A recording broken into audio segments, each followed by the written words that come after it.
नमस्कार, मैं कुलदीप सरदार। राजनीति मनी और मसल का खेल बनकर रह गई है, लेकिन फिर भी इधर उधर कुछ दिलचस्प निर्दलीय कैंडिडेट ताल ठोक रहे हैं।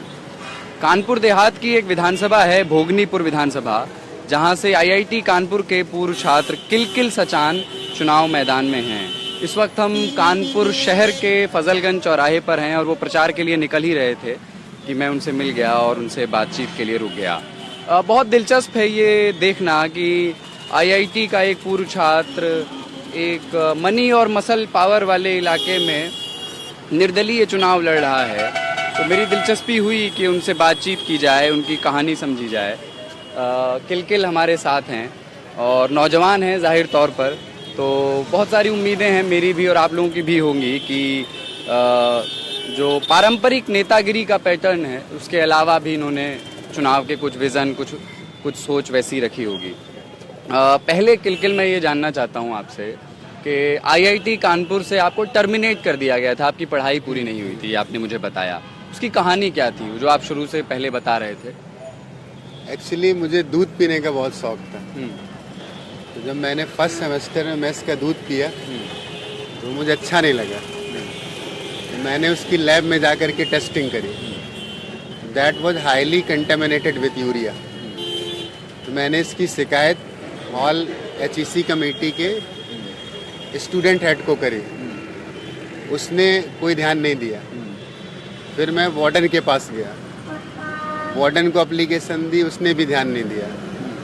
फिर मैं डीन के पास गया, उसने भी नहीं सुना। तो मैं समझ गया कि यहाँ पर करप्शन है और मेस कॉन्ट्रैक्ट बेचे जाते हैं। तो मैंने फिर एक मुहिम छोड़ी, एक लेटर ड्राफ्ट किया अगेंस्ट वार्डन, और वो प्रोफेसर था, और सारे हॉल के स्टूडेंट के सिग्नेचर ले लिए। सारे स्टूडेंट्स के सिग्नेचर ले लिए? सबने सिग्नेचर कर दिया। तो मुझसे वार्डन ने बुला के बोला कि तुम यहाँ से डिग्री लेकर के जा नहीं पाओगे। तो मैं भी जिद्दी था। तो तब से मैं, और उसने मेरे डिपार्टमेंट को फ़ोन कर दिया कि ये लड़का बहुत उछल रहा है, इसको देख लो। तो तब से डिपार्टमेंट मेरे पीछे और मैं डिपार्टमेंट के पीछे। अच्छा। और फिर गुस्सा इतना बढ़ गया भ्रष्टाचार से कि मैंने वहाँ और भी केसेस ओपन किए, सुसाइड केसेस, और वहाँ जो हेल्थ सेंटर का करप्शन था वो ओपन किया, और जो शेड्यूल कास्ट का टर्मिनेशन होता था उसकी फाइट लड़ी, और 3.5 साल मेरे पीछे पड़े रहे, और फाइनली एकेडमिक परफॉर्मेंस लो दिखा करके टर्मिनेट कर दिया। एकेडमिक परफॉर्मेंस लो दिखा करके टर्मिनेट कर दिया गया।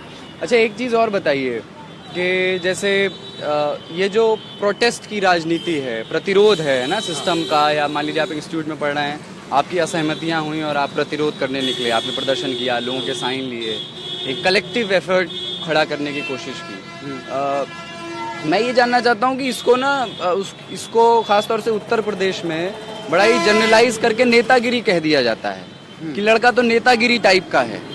तो ये इसके बीच का अगर बारीक डिफरेंस है, अगर किसी को समझाना हो आपको, ये क्या है कि ये सामान्य नेतागिरी से अलग कैसे है? जैसे कोई लड़का अगर आंदोलन करना चाहता है कहीं पर, मतलब इस समय हम कानपुर आईआईटी का वर्जन नहीं दिखा पा रहे हैं, उनका भी अपना एक इस पे वर्जन होगा, और पत्रकार होने के नाते मैं आपकी सारी बातों को आरोपों के तौर पर ही दिखा रहा हूँ।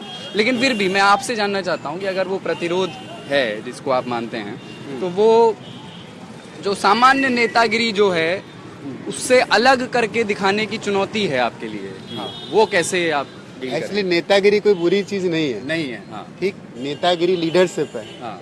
अब उसकी परिभाषाएं बदल गई हैं। वो हिंदी में थोड़ा सा लोगों ने भोंडा बना दिया है। हाँ। नेतागिरी कर रहा है लड़का। एक्चुअली जो नेता हमने माने तो वो सब चोर निकल गए, भ्रष्ट निकल गए।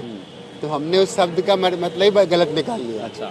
जबकि नेतागिरी तो हमेशा होगी ना, पॉलिटिक्स हमेशा होगी, और वही समाज की दिशा निर्धारित करेगी। रही बात प्रोटेस्ट की, तो प्रोटेस्ट एक लोकतांत्रिक पावर है कि हमने जिस सिस्टम को अपनी ताकत सौंप रखी है उससे अपने हक लेने का अधिकार है और उससे लड़ने का अधिकार है।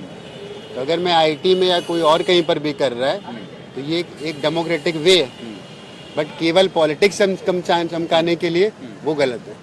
और मैं वहाँ पर इस यूज की लड़ा था, कोई नेतागिरी नहीं करी थी मैंने। और अभी आप मतलब बतौर पेशा क्या करते हैं, अभी क्या कर रहे हैं? आप किस बैच से थे? मैं 2007 बैच का था। 7 बैच से थे, तो अभी क्या करते हैं आप? अब मैं आईटी के स्टूडेंट को कोचिंग देता हूँ। कोचिंग देते हैं कानपुर में? हाँ, कानपुर में। मेडिकल भी? एक्चुअली जितना बेरोजगार है क्या करेगा वो पढ़ाएगा ना। नहीं, यहाँ तो कोचिंग का अच्छा खासा है, काका देव बड़ा मशहूर है। तो नहीं, मेरा पॉलिटिक्स में ही आने का मन था, तो मेरी सोच की जो रीच है वो स्टूडेंट के थ्रू बढ़नी चाहिए थी, तो मैंने जानबूझ कर प्रोफेशन चूज किया। अच्छा, एक चीज़ अमितेश दिखाएं कि शुरू हमने यहीं से किया था कि किलकिल का जो चुनाव निशान है वो बल्लेबाज है, और कानपुर मैंने कल भी बताया कि क्रिकेट के लिए दीवानों का शहर है। तो ये मिल गया या ये चाहते भी थे? ये मैंने खुद लिया है। खुद लिया है? हाँ। क्या मतलब इसके एक्चुअली नौजवान जो नौजवान है वो क्लीन सोच का है, वो जातिवादी नहीं है, फ्रस्ट्रेटेड नहीं है, कुंठित नहीं है, और वही मेरी लड़ाई की ताकत भी है। जो ज़्यादा एज्ड ग्रुप के पीपल हैं वो या तो पार्टीवादी हैं या तो वो जातिवादी हैं, और मैं राजनीति की पहली लड़ाई जात के दम पर नहीं लड़ना चाहता हूँ, और मैंने अभी तक एक भी वोट अपनी जात के नाम पर नहीं मांगा है, जबकि मुझे पता है कि मेरी जात वहाँ पर बाहुल्य में है। अभी तक नहीं मांगा? नहीं मांगा, ना मैंने मांगा है और ना मैं मांगूंगा।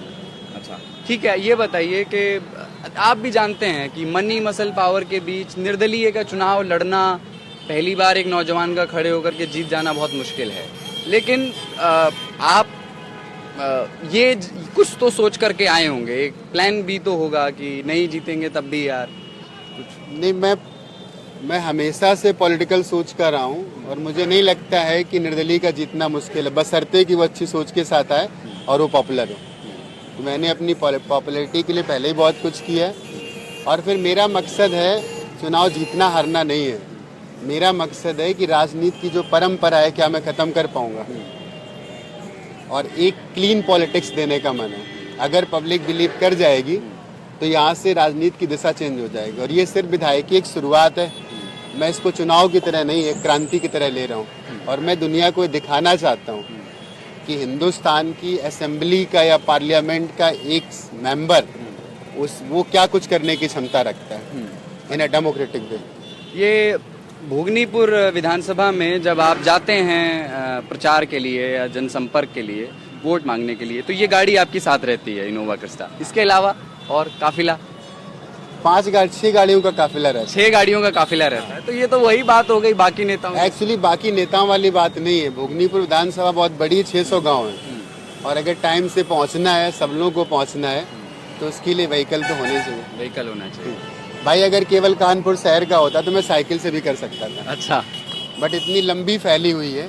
साइकिल से भी कर सकते थे। हाँ, तो एक सवाल मेरा ये है कि आपको जब राजनीति में आना ही था तो कोशिश करते ना किसी पार्टी का टिकट मिल जाता। आजकल तो नौजवानों की लहर है, नौजवान वोटर है, किसी पार्टी से बात करने की कोशिश की किसी से? मुझे पार्टी का सिस्टम ही खत्म करना है। डेमोक्रेसी जनता से चलनी चाहिए। जनता अपना नेता चुने, अपना विधायक चुने, और विधायकों पर छोड़ दे कि वो अपना नेता चुने। पार्टी जो पार्टियां बना रखी हैं देश में, वो मुझे पार्टी नहीं दिखती है, वो मुझे प्राइवेट लिमिटेड कंपनियां दिखती हैं। मुलायम सिंह आ गए, फिर उनका बेटा आ गया, मायावती आ गई, पूरी डेमोक्रेसी को कैप्चर कर लिया विदाउट एनी विजन।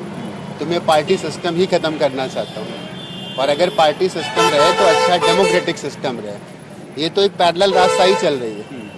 पैरेलल रास्ता ही चल रही है। पैरेलल रास्ता। सारी पार्टियां खत्म होकर सारे निर्दलीय कैंडिडेट लड़ें और फिर वे मिलकर अपना नेता चुने, ऐसा? नहीं, मैंने पार्टी इसलिए नहीं चुनी क्योंकि इंडियन पार्टीज में जो कल्चर है, आप जा करके उनकी चापलूसी करो, उनके पैर छुओ, और उन चोरों को जब ये पता चलेगा कि ये मेरा सबसे वफादार कुत्ता है, तो आपको टिकट के लिए ऑफर करेंगे, और उस टिकट के एवज में आपसे पैसे भी लेंगे। तो जो अपना स्वाभिमान बेच देगा वो समाज के लिए तो काम नहीं कर सकता। ठीक है। भोगनीपुर विधानसभा की मुख्य समस्याएं क्या हैं? आप जीत गए तो जनता के लिए क्या करेंगे? मेरा चुनाव लड़ने का जो मुख्य मकसद है वो पॉलिटिक्स की धारा को चेंज करना है, कि जो यहाँ की योग्यता है, जो सोचती भी है, वो हिम्मत नहीं जुटा पाती है इस दलदल में आने की। और वैसे विधानसभा के मुद्दे हैं, छोटे छोटे हैं, रूरल एरिया है, किसानों का है, मजदूरों का है। किसान मजदूर अपनी मसल से जाने जाते हैं, अपने शरीर से जाने जाते हैं, अपनी मेहनत से जाने जाते हैं, और घर घर गांव गांव आप दारू बिकवा रहे हो, ठीक, उनका शरीर खराब कर दो, तो वो जो कर्म योगी था वो काम भी नहीं कर पा रहा है। तो मेरा पहला काम है कि वहाँ पर सारे गांव से ये दारू के ठेके हटवाने, दूसरा, ट्रेनरीज की वजह से कानपुर देहात का पानी पॉल्यूटेड है। आप मान लीजिए, आप ये दूसरे पर भी आएंगे, मान लीजिए आप जीत भी गए, तो शराब माफिया बड़ा सक्रिय होता है, नेताओं का हाथ होता है, कैसे ठेके हटवा देंगे, कैसे डील करेंगे उनसे? पहले तो मैं कोशिश करूंगा, और अगर मैं कोशिश में नाकाम होता हूँ तो मैं इसी जनता को लेकर के विधानसभा घुस जाऊंगा। अच्छा, कि मेरे देश की जनता चाह रही है कि आप शराब बंद करिए, हमें जहर मत बेचिए। तो वहां पर मैं अनुशासनहीनता भी कर सकता हूँ। अनुशासनहीनता भी कर सकते। टीवी कैमरों के लिए बड़ा दिलचस्प विजुअल होगा वो। बिल्कुल। हाँ। और डेमोक्रेसी की ताकत के आगे सरकारों को झुकना पड़ेगा। हाँ। और जब उनका नेता खुद आगे खड़ा। अच्छा, वो दूसरी चीज और बता रहे थे समस्या आप भोगनीपुर की। वैसे बहुत सी समस्याएं हैं। सबसे बड़ी समस्या है कि वहाँ पर क्लीन वाटर नहीं, कंटेमिनेटेड है विद क्रोमियम। तो बच्चों का स्वास्थ्य खराब हो रहा है। ठीक 100 फीट का पानी पी रहे हैं, और जो नलों का बजट आ रहा है गांव में, उससे कहीं सस्ते बजट में हर गांव में एक पानी की टंकी बन सकती है। तो मेरा मकसद है कि वहाँ के सारे नल हटा करके हर गांव को एक पानी की टंकी दे दो। उसकी रिपेयरिंग बार बार नहीं करनी पड़ती, 10 साल में कभी एक बार। कानपुर देहात की विधानसभा है, इसलिए थोड़ी चुनौती, और आप आईआईटी से पढ़े हैं। हाँ। एक कम्युनिकेशन का कोई बैरियर तो नहीं है? मतलब मेरा सवाल ये है कि पॉलिटिकल पार्टीज का एक काम ये भी है कि अपनी जनता को पॉलिटिकली अवेयर भी करते चलें, है ना, थोड़ा एजुकेट करते चलें, लेकिन कोई करता नहीं है। के लिए मेरा है मैनिफेस्टो में, मैंने वहाँ के जो स्कूलिंग, आपने मैनिफेस्टो निकाला है अपना? वहाँ का जो स्कूलिंग सिस्टम है, वहाँ की एजुकेशन लगभग करप्ट हो चुकी है, उसकी क्वालिटी खत्म हो चुकी है। और हिंदुस्तान का कोई नेता कभी नहीं सोचता है कि इंस्टीट्यूशंस, जो एजुकेशनल इंस्टीट्यूशंस हैं, they are part of politics. तो उन प्राइमरी स्कूल्स को या इंटर कॉलेजेस को या डिग्री कॉलेजेस को, उन पे नेताओं का ध्यान जाना बहुत ज़रूरी है। अवेयरनेस वहीं से आएगी। मैं लेकिन पॉलिटिकली एजुकेट करने की बात कर रहा था कि नेता कैसे चुने, वोट कैसे डालें, आप मतलब जाति और उनके परे। मैंने पूरी लड़ाई अपनी युवाओं के दम पर लड़ी है। आजकल युवा 80% अगर रूरल एरिया का भी है तो भी सोशल मीडिया से कनेक्टेड है, और उस तक मेरी रीच है, और वो एज ए वॉलंटियर काम करेगा तो ये रीच सब तक पहुंचेगी। मेरे पास कुछ सवाल भी आ रहे हैं, कुछ दोस्त सवाल भेज रहे हैं। एक ने पूछा है कि आपसे पूछूं कि क्या विधायकों को परीक्षा लेकर चुना जाना चाहिए? बिल्कुल नहीं चुना जाना चाहिए। बिल्कुल नहीं। क्यों? बुद्धिमत्ता कोई सिस्टम नहीं डिफाइन करेगा, कागज का टुकड़ा नहीं बताएगा कभी कि कौन बुद्धिमान और कौन बुद्धिमान नहीं। न्यूटन थे, उनके पास कोई डिग्री नहीं थी, ठीक, तो क्या बुद्धिमान नहीं थे? जो समाज के लिए अच्छा सोच सकता है वो समाज का नेता है। मैं पढ़ा लिखा हूँ, लेकिन फिर भी मैं कहता हूँ कि यहाँ के स्कूलिंग सिस्टम की जो डिग्रीज हैं, उनका एज सच पॉलिटिक्स से कोई मतलब नहीं। और ऑलमोस्ट जितने नेता हैं सब अनपढ़ तो होते ही हैं, और फाइनली सब PhD भी कर लेते हैं। आपका चुनावी नारा वारा कुछ बनाया है? जब चलते हैं तो माइक से, लाउड स्पीकर से कोई नारा चलता हो? हाँ, एक नारा है। हाँ, बताइए। एक तो मेरे अपने लिए ही है। हाँ।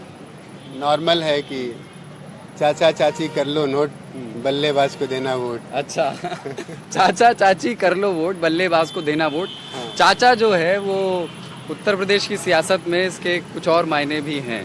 खैर, लेकिन एक सवाल और है कि अगर आप जीत गए तो खुद को इम्प्रूव करने के लिए क्या करेंगे? जनता और विकास के कार्यों में सुधार तो होना ही चाहिए, लेकिन जब आप जनप्रतिनिधि बन जाते हैं तो आपसे अपेक्षा होती है कि जहां आप हैं अपने बौद्धिक सामाजिक विकास के स्तर पर, उससे भी थोड़ा और आगे बढ़ें। तो अपने इम्प्रूवमेंट के लिए भी कुछ कर रहे हैं इस दौरान? अपने व्यक्तित्व में भी कुछ विकास हो रहा है या आगे होगा? ऐसा मुझे लगता है कि मेरा व्यक्तित्व मैंने बहुत पहले चेंज कर लिया था। तो सिर्फ उस व्यक्तित्व का समाज के लिए इस्तेमाल करना। मैं लगातार वैसे पढ़ता भी रहता हूँ, आज से नहीं, 10 साल हो गए। मेरा पॉलिटिक्स में इंटरेस्ट रहता है, कहाँ क्या हो रहा है मैं देखता हूँ, और मैं सिर्फ एक तलाश में हूँ कि एनी हाउ एक पावर मिले, और उस पावर का मैं समाज के कंस्ट्रक्शन के लिए इस्तेमाल करूँ। नेता कौन सा अच्छा लगता है आपको? यही तो एक समस्या है कि आज़ादी के 70 साल हो गए और हमारे पास गांधी और भगत सिंह के अलावा कोई नेता पैदा नहीं हुआ। ये समस्या है। हाँ, तो मैं चाहता हूँ कि अब ऐसी पॉलिटिक्स आए कि यहाँ का जो युवा है, यहाँ का जो बच्चा है, अपने कमरे में जब फोटो लगाए तो एक नेता की लगाए। मौजूदा राजनीति में कोई नेता नहीं ठीक ठाक, एवरेज तो होगा कोई? मुझे यहाँ पर कोई नेता अच्छा नहीं लगा। ना नरेंद्र मोदी, ना अखिलेश यादव, ना मायावती। ये सब कारपोरेट के चमचे, कॉर्पोरेट के चमचे। यस। और एक और सवाल, मतलब आप एक आप आईआईटी की पढ़ाई पूरी नहीं कर पाए पर आपने आईआईटी क्रैक किया और आपको आपका कहना है कि बहाने से एकेडमिक परफॉर्मेंस खराब होने का बहाना दे करके निकाल दिया गया। एक और बंदा है जिसने आईआईटी की पढ़ाई की और वो इन दिनों दिल्ली का मुख्यमंत्री है। उनके बारे में कुछ बोलना नहीं चाहता हूँ, but he is also part of this conspiracy and propaganda. अच्छा, अब वो पास आउट हो गए, मुझे निकाल दिया गया। अच्छा। वो सिस्टम के साथ कोऑपरेट कर जाते हैं, लेकिन मैं सिस्टम से लड़ जाता हूँ। अंतर सिर्फ इतना। अच्छा, आपका जोर युवाओं पर है, कानपुर देहात युवाओं पर और महिलाओं पर। युवाओं पर, यही मेरा सवाल था। तो युवाओं के साथ जो नौजवान लड़कियां हैं, हाँ। और वो उन्हें हमारे छोटे शहरों में या गांव के इलाकों में ज़्यादा एक्सपोजर नहीं मिलता है पढ़ाई का, ज़्यादा आज़ादी भी नहीं मिलती है ना, सीखने की, बाहर जाने की, पहनने की। तो उन लोगों को, उन लड़कियों को लेकर के खास तौर से आप कैसे कम्युनिकेट कर रहे हैं उनसे? एक्चुअली एजुकेशन यूनिफॉर्म है, वो सभी के लिए बराबर है। और इस समय ऐसा मैंने नहीं देखा है कि लड़कियों को पढ़ने का मौका नहीं मिल रहा। आप अच्छी एजुकेशन दो, लड़कियां खुद भाग भाग के आएंगी। मैं कोचिंग पढ़ाता हूँ, तो मेरी कोचिंग में लड़कियों लड़कों का रेशियो ऑलमोस्ट 50-50 रहता है। तो मैं ये नहीं मानता हूँ कि लोग लड़कियों को पढ़ाना नहीं चाहते। ये सिर्फ राजनीतिक प्रोपेगेंडा है। गाँवों के इलाकों में शायद गाँव भी ऐसा नहीं है, गाँव की लड़कियां ही पढ़ रही हैं। अब तो जब उनकी शादी होती तब भी पूछा था कितना पढ़े हो, तो उनकी ड्यूटी बनने लगी कि नहीं अपनी पढ़ाई करें, गार्जियंस की ड्यूटी बनने लगी। बट कभी फाइनेंशियल प्रॉब्लम्स इसलिए लोग नहीं पढ़ा पाते हैं। पढ़ाई के अलावा भी जैसे महिलाओं के जीवन में और भी अतिरिक्त समस्याएं होती हैं ना, महिला होने के नाते ही एक किस्म की मोरल पॉलिसिंग होती है कि आप ये नहीं कर सकते, आप ये नहीं कर सकते, उससे बात नहीं कर सकते। उस किस्म के स्तर पर भी क्या आप चुनाव में जाते हुए बात करने की कोशिश कर रहे हैं क्या? एक्चुअली मैं समाज को एजुकेट करना चाहता हूँ और अवेयर करना चाहता हूँ। और जब एजुकेशन आएगी और अवेयरनेस आएगी तो ये चीज़ें कहीं एक साइड पे हो जाएंगी। ठीक है, तो वो ऐसा इशू मैंने समाज में देखा नहीं। आपका लाइफ गोल क्या है? मेरा लाइफ गोल मैंने डिसाइड नहीं किया है, ना मेरा कोई सपना था मैं बहुत बड़ा आदमी बनूं या कुछ बनूं। बट जो सामने आता है मैं करता जाता हूँ। एक लाइफ गोल है कि मुझे इस देश के लिए कुछ करके जाना। तो मतलब देखिए, सभी लोग करना ही चाहते हैं। नहीं, मेरा लाइफ गोल है I just want to gain a power and for a construction. यही एकदम मुझे कितना बड़ा डंडा चाहिए कि मैं यहाँ पूरी सफाई कर दूँ, पूरी सफाई कर सके। जहाँ मुझे पावर मिली है मैंने वहाँ सफाई करी है। मैंने अपनी लाइफ में कभी अपनी कोचिंग चलाने के लिए भी 5 रुपए की घूस नहीं दी है। मैं सिस्टम से लड़ा हूँ। एजुकेशन डिपार्टमेंट उसको घूस नहीं दी तो फाइन लगा दिया।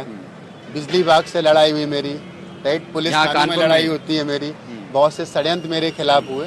तो मुझे ये लगने लगता है कि एक ईमानदार आदमी इस देश में सर्वाइव नहीं कर सकता है, और एक्चुअली उसकी ईमानदारी को खत्म करने के लिए सारा प्रोसेस है। मेरे पर शिक्षा विभाग ने मुझसे 5,000 रुपये मांगे रजिस्ट्रेशन रिन्यूअल के यहीं पर। हाँ, मैंने 5,000 देने से मना कर दिया, उसने मुझे 5,000 का फाइन दिया, 50,000 का 50,000 का फाइन दिया। तो एक्चुअली फाइन इसलिए नहीं था, फाइन इसलिए था कि एक आदमी को भ्रष्ट बनाया कैसे जाए। आप आज 50,000 दे, आज अगर 5,000 दे के समझौता कर लेते तो फिर आपकी आदत पड़ चुकी होती। सरवाइव कैसे करेंगे इस पॉलिटिक्स में? लड़ने की क्षमता बहुत है, मुझे लगता है मैं कर जाऊंगा। अगले चुनाव में भी देखेंगे फिर आपको? जब तक मैं पूरा सिस्टम नहीं चेंज कर दूंगा तब तक मैं यही करता रहूँगा। और सरवाइव करने के लिए मैंने अपनी एक सोशल ताकत बनाई है। मैंने एक नहीं, हजारों युवाओं अपनी छाप छोड़ी है, और वो जो समझ रहे हैं वो एज अ वॉलंटियर मेरे लिए काम नहीं करते। और किसी पार्टी में आगे कभी नहीं जाऊँगा, कभी नहीं जाएंगे, हमेशा निर्दलीय है। इन्हीं चोरों से तो लड़ना है, और इन्हीं चोरों से लड़ने के लिए इनके साथ कैसे चला जाऊँगा? मैं अपना स्वाभिमान नहीं बेच सकता हूँ, ना मैं किसी का गिरा सकता हूँ। तो I am independent and I will always be independent. या तो मैं किसी पार्टी का फॉर्मेशन करूँगा, वैसे मेरे इरादे हैं कि मैं चुनाव के बाद एक पार्टी का फॉर्मेशन करूँगा। चलिए, बहुत बहुत शुक्रिया हमसे बात करने के लिए किलकिल। ये किलकिल सचान थे, आईआईटी कानपुर से पढ़ाई कर रहे थे, इनको बीच में टर्मिनेट कर दिया गया और अब ये कानपुर देहात की भोगनीपुर विधानसभा से लड़ रहे हैं एक नए किस्म के विजन के साथ। मैं कुलदीप सरदार, कैमरे के पीछे अमितेश कुमार, द ललन टॉप.com के लिए।